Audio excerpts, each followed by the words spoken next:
Hey, welcome back to another video of editing basics. In this video, we are going to learn how to contact customer support in Snappa. To contact customer support in Snappa, you can try the following options. Open up your preferred web browser and head over to snappa.com and log in to your account. Now click on the drop-down menu which says Help in the top navigation bar. Here you will find a knowledge base option. It is the help center with the article and guides on how to use the platform.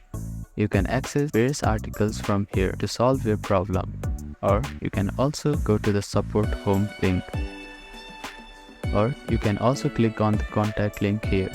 If you cannot find answer in the knowledge base, use this form to help with your query. Fill out this form with a query and they will help you out. Type in your name, subject and email address here and type how can they help you and click on send a message button.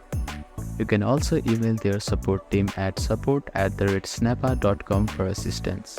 Snappa is active on platforms like Twitter and Facebook, where you can send a message or tweet to them if you need quick assistance.